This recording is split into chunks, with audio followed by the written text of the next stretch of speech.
It wasn't until I saw my son slip something into my bowl with my own eyes that I truly understood how much he hated me.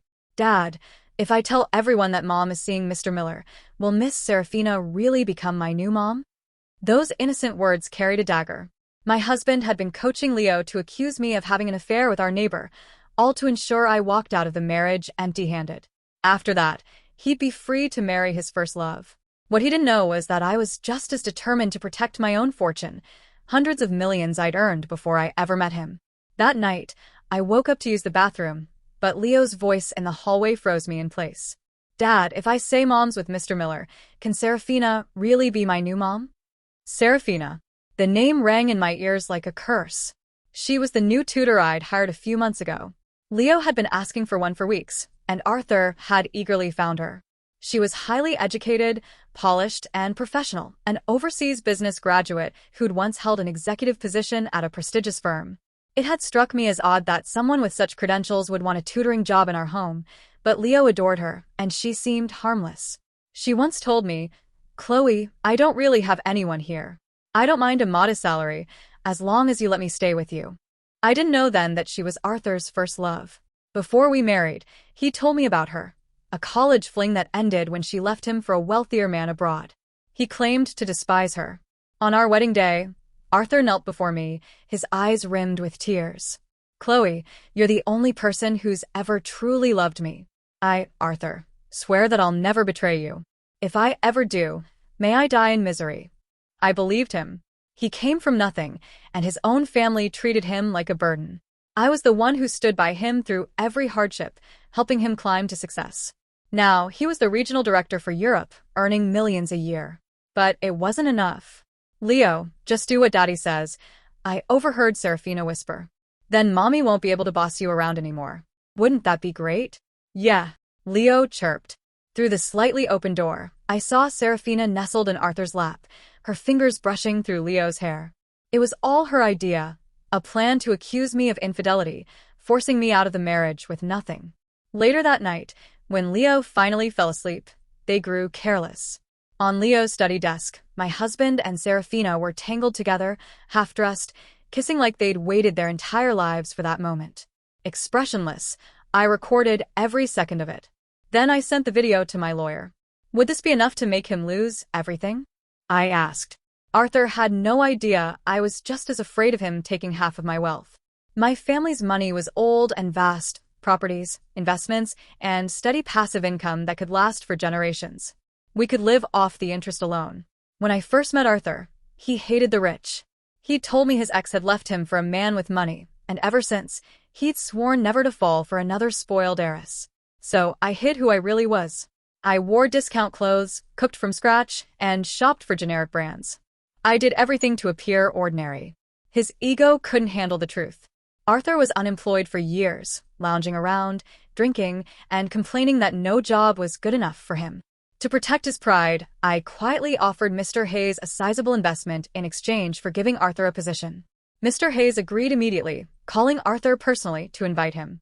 When Arthur got the job, he came home beaming, carrying a cake.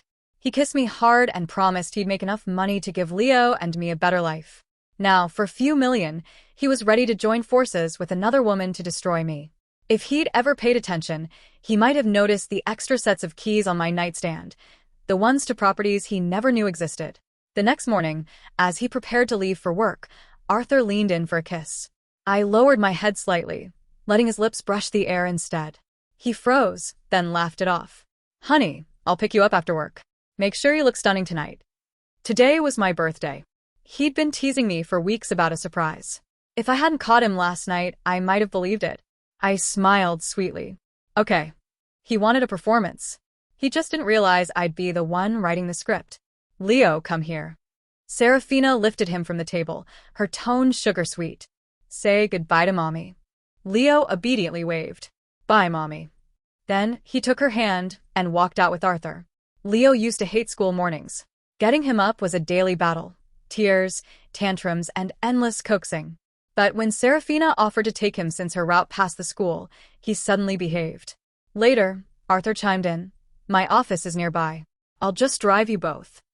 And just like that, they started leaving together every morning. I sat at the breakfast table, chewing toast as I watched them through the window. Arthur and Serafina laughing in the front seat, Leo quietly kicking his legs in the back. They looked like a perfect little family. Julian didn't take Leo to school that morning. Instead, he dropped both Leo and Chloe off at a massive shopping mall. While Leo headed to the children's play zone, Chloe made a beeline for the high-end boutiques, her arms soon filled with designer bags and clothes. Downstairs, she bought Leo piles of fried food and sugary drinks, telling him to sit and eat alone while she shopped. The sight made my blood run cold. When Leo was small, he'd been in an accident that cost him half his stomach and part of his spleen. The doctors had warned us to keep his diet mild and clean, no junk, no grease, nothing too harsh. I'd always been strict about it. He'd rebelled before, refusing meals, throwing tantrums, but I never gave in. Eventually, he stopped trying. He knew I'd rather see him angry than sick again. Now, that same child was scarfing down fried chicken and soda under Chloe's watch. Something wasn't right. I called Leo's teacher, Miss Davies. Miss Davies, this is Leo's mother. I just wanted to check. Was my son in class today? The teacher hesitated. Mrs. Reed, Leo hasn't been at school for several days. His father called and said he'd taken time off because your mother passed away. We didn't want to upset you, so we didn't call to confirm. A bitter laugh escaped me. So now he's claiming my mother is dead? Julian had never gotten along with my parents. They thought he was a nobody, a man with no ambition. They were furious when I insisted on marrying him. They never let him set foot in their house. And if we ever ate out together, they'd pick a restaurant they thought matched his level. If not for Leo, they probably would have ignored him entirely. I'd begged them for years to keep our wealth private. It was easier that way, to let Julian believe I came from nothing. Now that he'd finally made some money, he looked down on my family like they were beneath him. My mother's alive and well, I said calmly. Maybe his mother passed away. Don't mention this call to him, please. The teacher stammered an apology and hung up. Later, I realized the luxury goods Chloe bought weren't for herself. They were gifts for another woman. And I knew exactly who that woman was. Serena, our next-door neighbor. But the man Serena met wasn't her husband, Mark. He was younger, athletic, and far too comfortable with her. No wonder Chloe had tried to frame me for cheating with the neighbor. Serena was already having an affair. It wasn't hard to piece it together. Serena and Chloe had probably struck a deal. They'd accuse me of being with Serena's husband. That way, Serena could get a clean divorce and secure her share of the money. After their little meeting, Serena and the young man checked into a hotel. I sent her husband the room number myself. If they wanted to watch my life collapse, I'd make sure theirs crumbled first. Later that evening, I sat quietly at the restaurant, sipping my tea while Serena paced outside, making frantic phone calls. She must have been calling Tiffany. The party was starting soon, and Serena needed Tiffany to drag her husband there to complete their scheme. From what I knew, Serena's husband, Damien, was an international boxing champion, and not the kind of man who took betrayal lightly. Poor Tiffany was probably getting beaten up as we spoke. I dressed beautifully that night, a rare effort on my part. The gown shimmered beneath the lights, and I caught my reflection, calm, unreadable, almost cold. Adam, aren't we leaving yet? I asked softly. What are we waiting for? He glanced at Serena before forcing a smile. Right, let's go. Serena returned a strained grin. Scarlett, I still have something to handle. I'll join you later. They were terrible liars. Had I really been blind to this before? I got into the car, and my eyes immediately caught the reclined passenger seat. Adam, has someone been sitting here? I asked. He stiffened. Maybe Leo was just playing around earlier. Leo chimed in quickly, not missing a beat. Yeah, I was napping there. They didn't know I'd already removed the dashcam's memory card. I'd seen everything. Adam and Serena tangled up in that same seat, while my son sat quietly in the back, lost in his video games. When we arrived, I saw that Adam had rented an extravagant banquet hall. Our wedding photos and family portraits decorated every wall. He wheeled out a towering 5-tier cake, smiling with a counterfeit warmth that made my stomach turn. My beautiful wife, he began, his voice full of false sincerity. Thank you for standing by me through every struggle these past 10 years. I couldn't have done any of it without you. From this day forward, may we continue walking hand in hand, loving each other as we grow old together. I love you. Applause thundered through the hall. He'd gone all out, inviting every colleague, every friend, making it look like the perfect celebration.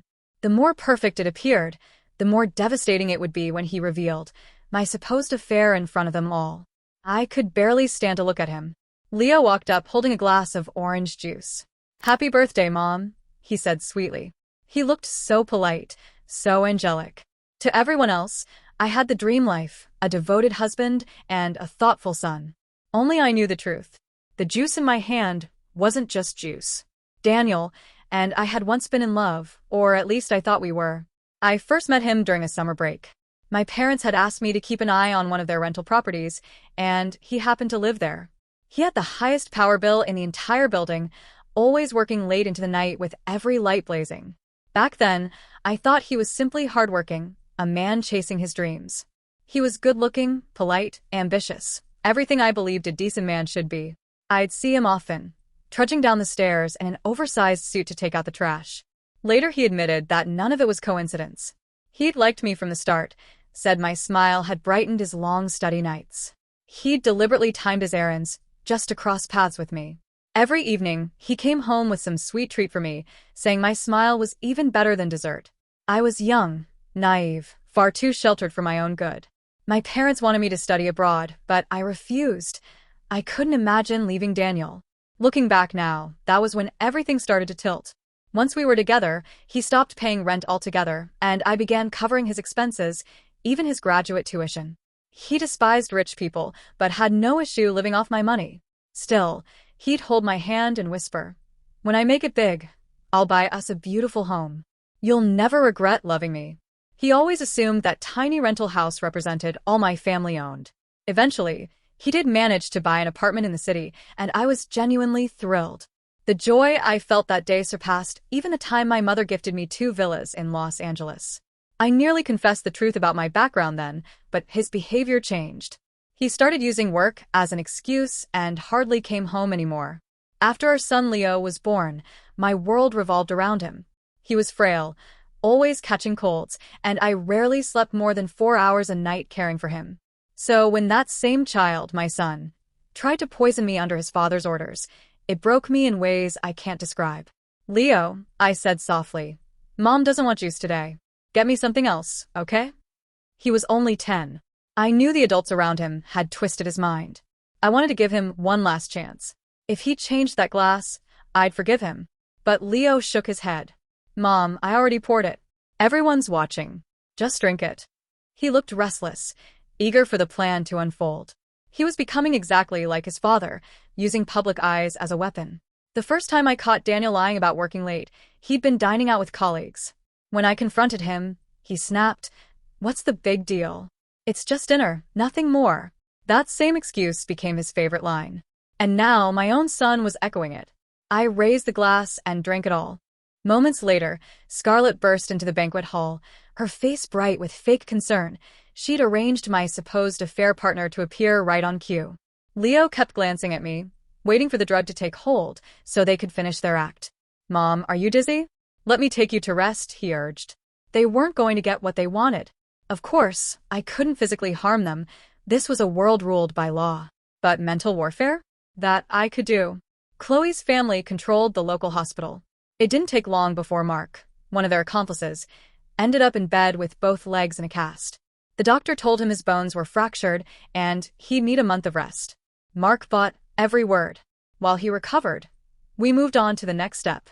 Chloe had once promised my Aunt Karen a prestigious government job, then suddenly went quiet. After a few days, my aunt called me in frustration.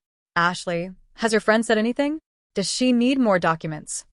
I replied calmly, "Auntie, these things take time. Chloe's waiting for the right opportunity." A week passed before she called again, impatience seeping into her tone. "Ashley, if she expects some payment, tell me. We'll handle it." "Auntie, please," I said in mock irritation. "If you treat me like some go-between, I'll drop the matter entirely." She quickly backtracked, nervous laughter covering her desperation. "Of course not, dear. I'm just grateful for your help." Meanwhile, Mark's accident had already given us some satisfaction, but we still needed to finish the game. Soon after, Chloe called my aunt, pretending outrage. She accused her of secretly owning a company and making Chloe look foolish when the background check exposed it. "Aunt Karen," she said sharply, "with your status as a business owner, How can you ask me to pull strings for a government post? You embarrass me. My aunt was stunned and scrambled to explain, but Chloe refused to listen. In the end, Aunt Karen rang me in tears. Ashley, tell your friend that company belongs to Mark and you, not me.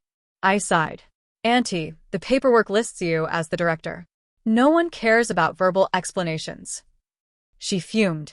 Then tell Mark to fix it now, or I'll cut him off for good. Mark lay half asleep in his hospital bed when I brought it up. Mark, Aunt Karen doesn't want to be listed as director anymore. What should we do? He blinked lazily. Honey, I'm so tired. You handle it. We'd been slipping mild sedatives into his fore and diffusing calming oils in his room. Staying awake was the least of his worries. So I took his ID, the prepared documents, and escorted my aunt to the city's registration office myself. 20 days later, the transfer was official.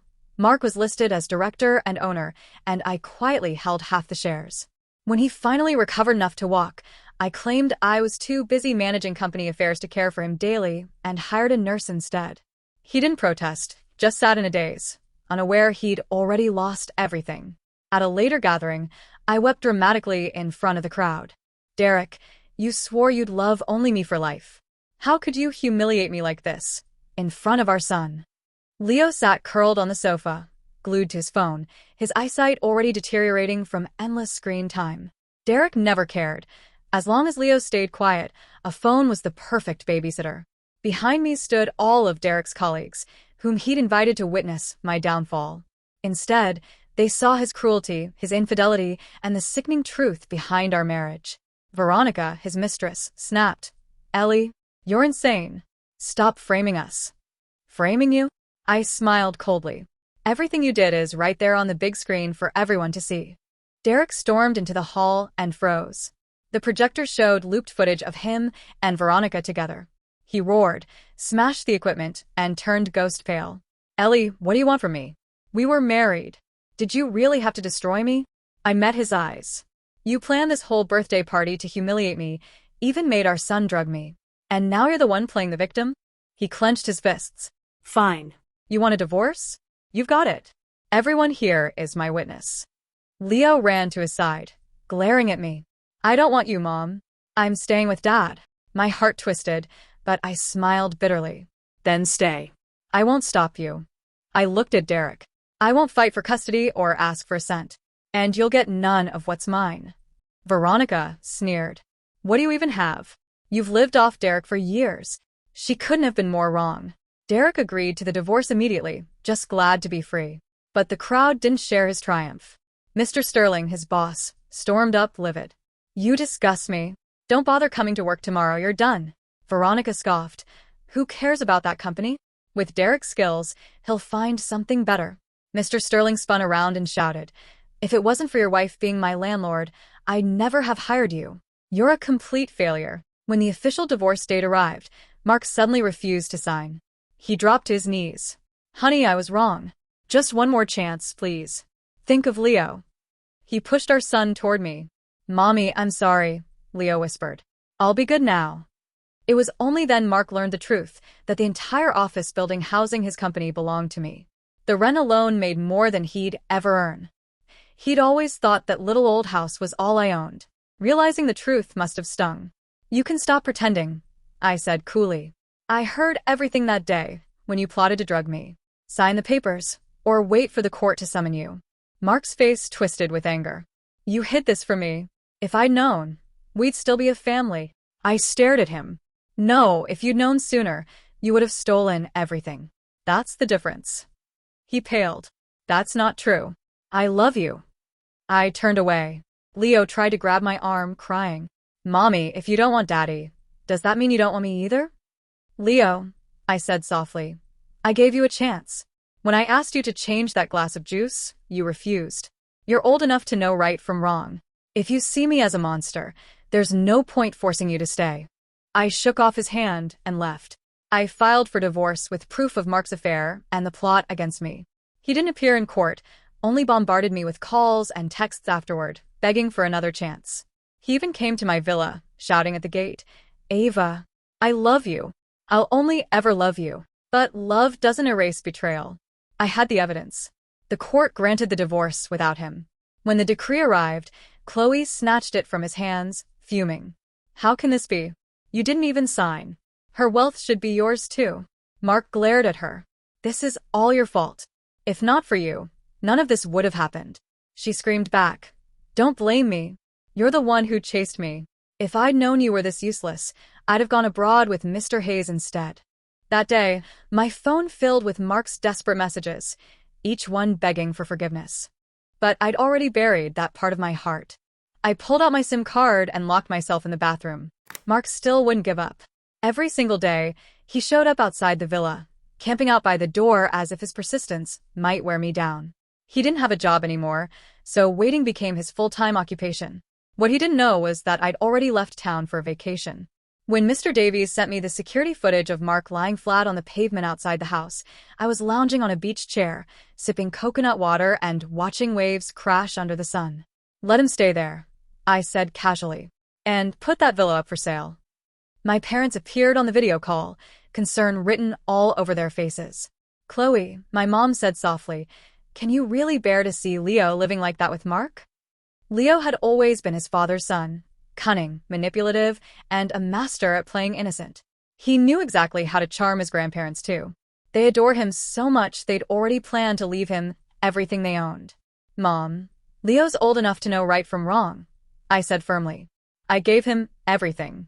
My time, my love, my energy. And how did he repay me? By helping his father drug me and frame me for cheating. From that day on, he stopped being my son. My parents fell silent. A few days later, Mr. Davies called again. Someone was interested in buying the villa. The buyer insisted on signing the deal in person. That's my lowest price, I told him. If he wants to negotiate, forget it. I'm not desperate. The man's voice on the phone was calm and confident. No need to bargain. He even flew all the way to the coastal town where I was staying just to finalize the deal. The buyer's name was Julian. He was young, polished, and carried himself like someone who'd grown up with wealth. Sister, since I bought your villa, he said with a grin, mind if I add you on Snapchat? His intentions were obvious.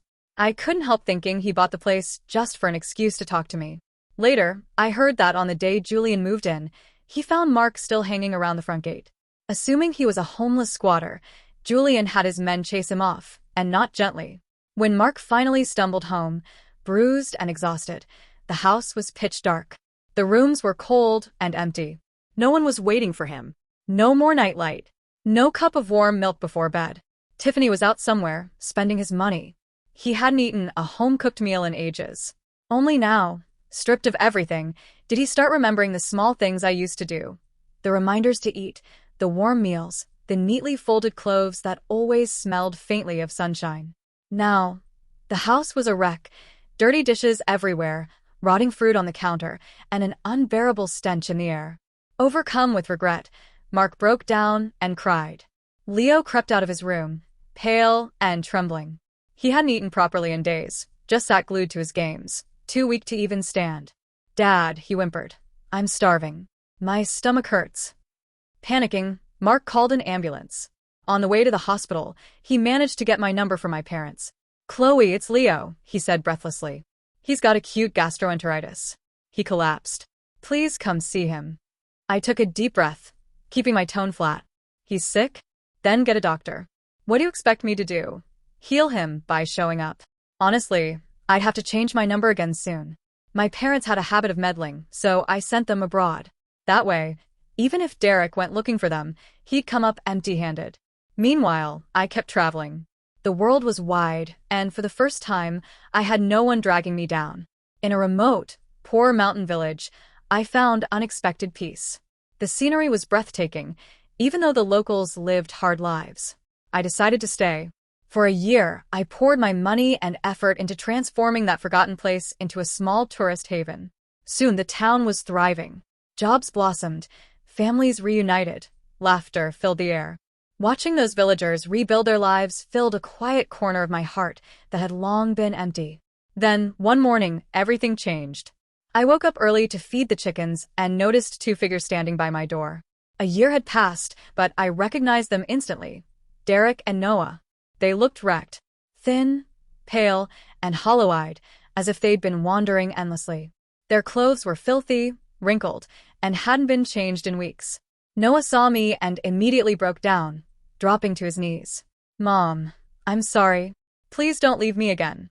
"Chloe," Derek said hoarsely, "why would you waste your money helping strangers instead of your own family? Noah's your son." He'd been living like a ghost for the past year, broke, jobless, and abandoned by Brittany, who spent every last cent before running off. He'd even sold their home trying to please her. Now he was ruined. No company would hire him. Everyone knew that crossing Mr. Harrison meant career suicide. "Derek," I said coldly, "we're divorced. Stop using guilt to get to me. Just leave." He glared at me, desperate. "You can hate me all you want, but Noah is your child. Look at him. Doesn't it hurt to see him like this?" Noah was unrecognizable, skin sallow, eyes sunken, his body frail. A year of junk food and sleepless nights had turned him into a shell of the boy he once was. "Mom, I was wrong," he sobbed. "I know you only wanted the best for me. Brittany never cared about me. Please come back. I'll listen this time, I promise." Even when I refused to let them inside, they refused to leave. They slept outside, doing chores around the house, feeding the chickens, hauling water, pretending to be reformed. The villagers often told me how lucky I was to have such a hard-working husband and son. I only smiled. That illusion shattered when I overheard their conversation one night. "Dad," Noah whispered, "if Mom dies, would we get her property?" So that was their real plan. Some things never change. A few days later, they tried to act all sincere, cooking a chicken dinner for me. "Chloe," Derek said softly, "let's have one last meal together. After tonight, we'll stop bothering you." "Mom," Noah added, "I made this for you myself." They watched me eagerly, waiting for me to eat, waiting for me to die. I looked at them and felt nothing but a hollow ache. "Noah," I asked quietly, "why do you hate me so much?" He faltered, eyes darting nervously. "I don't hate you, Mom.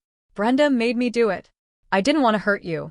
I just wanted to play games and eat snacks, and you never let me. That's why she got to me." I sighed. "Did you ever think about why I stopped you? Look at yourself now, what all that junk's done to your body." "I know, Mom. I'll be good now, I swear." I placed a large chicken leg and a bowl of soup in front of him. His face went pale instantly. He glanced at Derek, panicked. "Chloe," Derek said with forced calm, "we made this for you. Please eat. Don't waste it." I folded my arms and didn't move. "Son, let's eat too," Arthur said quietly. They each took small bites from every other dish, avoiding the chicken entirely. They both knew what they'd mixed into it, and neither dared touch a single piece. Suddenly, a shout broke through the tense silence. "Officers, that's them. They tried to poison someone." The neighbors rushed in with the police. Arthur's face went pale, his hands trembling. "What are you talking about?" he stammered. But several witnesses stepped forward. "We saw him ourselves," one said. "He poured something into the chicken before cooking it for Ava. What do you call that if not attempted murder?" Arthur panicked and tried to destroy the evidence, but the officers restrained him before he could even move. The chicken was tested, and the results confirmed everyone's fears. It contained enough poison to kill. Arthur and Leo were arrested immediately. This time, there was no way out.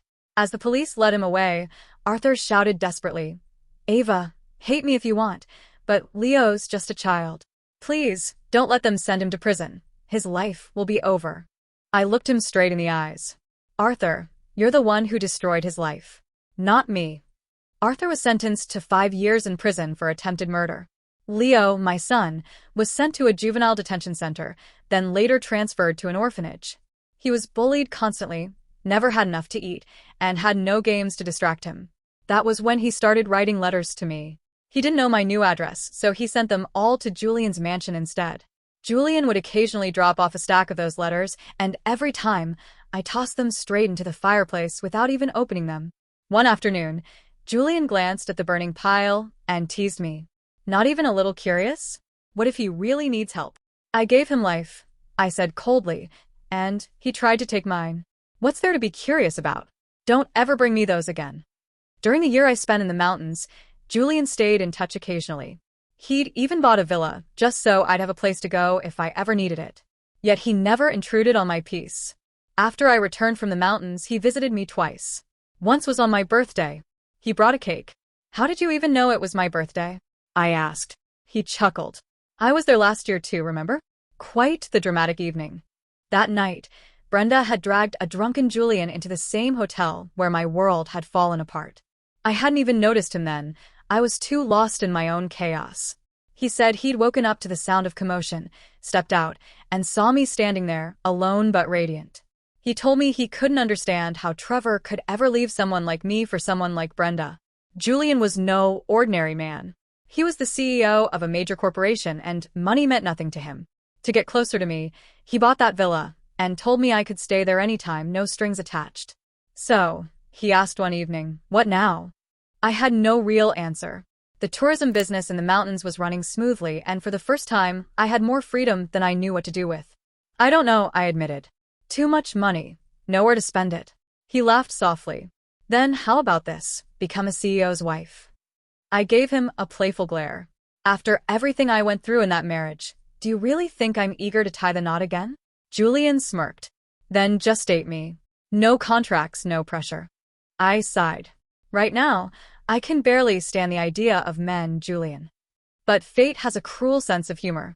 Liam had deceived me once, and I refused to ever play the placeholder again. By the second year of our relationship, he'd already found his way into my heart and my bed. When I went abroad for an advanced management program, he moved his entire company overseas, so we wouldn't be apart.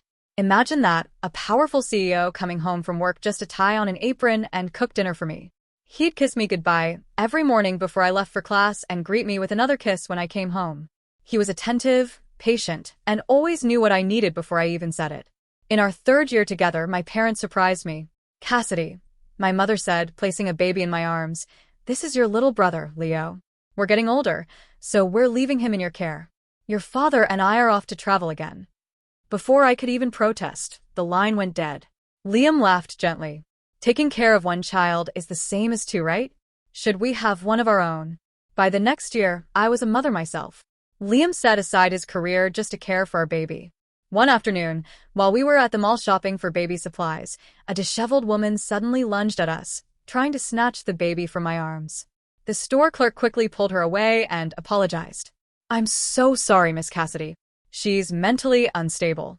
She lost her child after being tricked into coming here and sometimes tries to take other people's babies. I turned to look at her, and my breath caught. Even through the dirt and exhaustion, I recognized her face. Snowflakes fell softly on her tattered coat as she muttered to herself, her hands swollen and red from the cold. Once, she'd been untouchable, sitting in Damien's lap with a smug smile, taunting me without shame. Rumor had it she ran off overseas with a rich man, living a luxurious life. But that wasn't the truth. After she was lured abroad, the man took her passport, forced her into prostitution, and when she got sick and pregnant, he threw her out. She ended up on the streets, begging for scraps, drinking rainwater, sleeping under bridges, fading a little more each day. Cass, what are you staring at? Liam's voice pulled me back. Nothing, I said softly. Just saw a stray dog run by. He wrapped his coat around me, brushing snow from my hair. I told you to dress warmer. Look at you, freezing again. I smiled faintly. The past was gone, buried in the snow. My future, at last, was warm and bright.